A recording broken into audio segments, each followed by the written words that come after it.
It's a dark day in Germany where the unvaccinated are now being forcibly segregated from the vaccinated. If you go and Google or maybe go on Twitter or go online, I'll post the pictures as well. In the supermarkets, for example, there's now fencing so that there is a visible physical separation between the unvaccinated and the vaccinated, rather like East and West Germany. There are pictures of people, couples, I'm assuming, holding hands through the fencing in the supermarket. The unvaccinated in Germany now are not allowed to go to restaurants or bars or cafes. They're not allowed on public transport. They're not allowed essentially anywhere where enjoyment or humanity prevails. They are only allowed to go grocery shopping, and for how long? On storefront windows, there are images of this as well if you search. People have scrawled, unvaccinated, not welcome.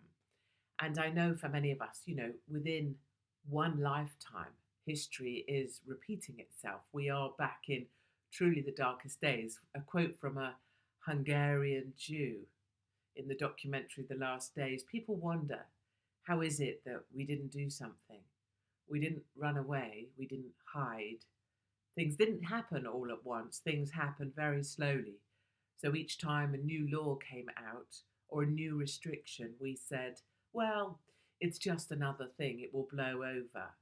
When we had to wear the yellow star outside, we started to worry. I remember interviewing a Jewish gentleman in Israel discussing the Islamic takeover of Western Europe and the situation for Jewish people in Paris.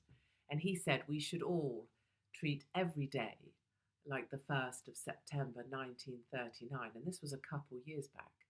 And it seems that we're rapidly reaching that point. And I feel that we are all part of this now. Austria first and Germany, who's next? And we know we're not very far from that. And I think for people like myself, people that have been with me, that have called this out from way before it even started in the UK, say March 2020, we saw this coming. Um, the good news is, and there is always light with darkness, we had to get things to a very dark place for the lightness to come. And the light is that those of us who have always been fighting this and knew this would come are still fighting, and we're not backing down. That every time you think you're alone with this, you're not, because we are many, many, many, many more than you can know or hear about, because you can't hear us or see each other. Just look at the comment section on this or my Instagram or anyone's stuff. It's not about me. Wherever you find solace and other people, cluster with them. There is the certain knowledge that many of us have been in this so long that we won't give up ever. It doesn't matter what they do to some of us. We will never stop in the fight with you, and we're happy being on the pointy end of the spear. So take comfort from that, and also take comfort from knowing that ours is the side to be on. If you had to choose a side now, would you choose the side of forced segregations, lockdown, people not seeing their own relatives die, people living in fear, people terrified to go out, people separated behind fencing? Is that the side you'd choose? Because it isn't the side I'd choose. I choose the side of people who simply want the best for each other and want everyone to be okay. And whilst history may show that Germany has been here before, these dark moments have happened terribly before in our past, it also shows the light will prevail. And if you're on the side of good, that's always the side to be on. These are moving rapidly into epic and biblical times. Speak to any South African. They tell you the white farmers there being hunted down. They tell you, we will die in our boots for the love of our land. I have sat with those gentlemen. I have sat with French Jews now in Israel. I have seen this all and heard the absolute determination for the very best of us to prevail. So I still have enormous optimism and enormous faith. And all you have to do is hold the line. And let me add one last thing, is that the way they, the powerful, the NGOs, the leaders of churches and synagogues and, all sorts of faiths, the way they break us down, governments, is by splitting us up, turning us against each other, making us fight each other, white against black, Muslim against Jew, against Christian, against young against old, right? This belief against that, this person with this niche view against that.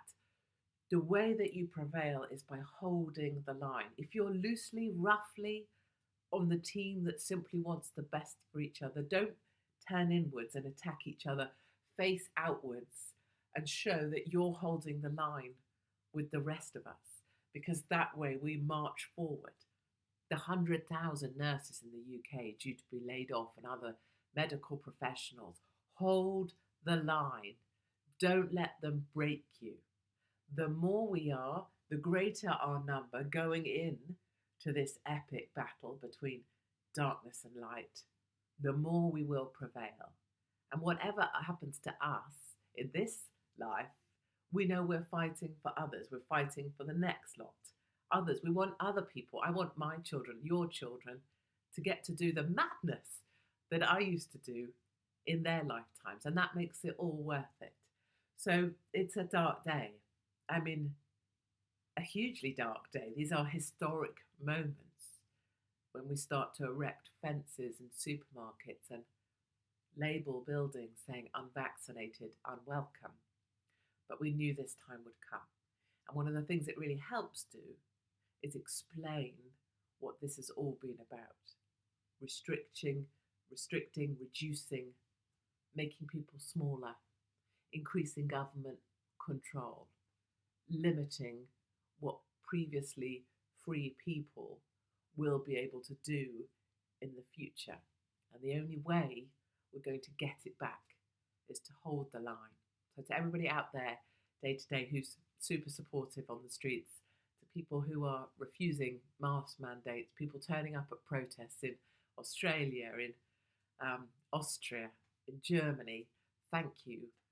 You're not on your own. There's a good 20 million Brits cheering you on. I've known, cuddled and met many of the 18 million Americans who are standing with us on this. We're not alone. We are now part of a global group of people who are prepared to hold the line. We will endure. We will prevail. And I am not going down without a fight.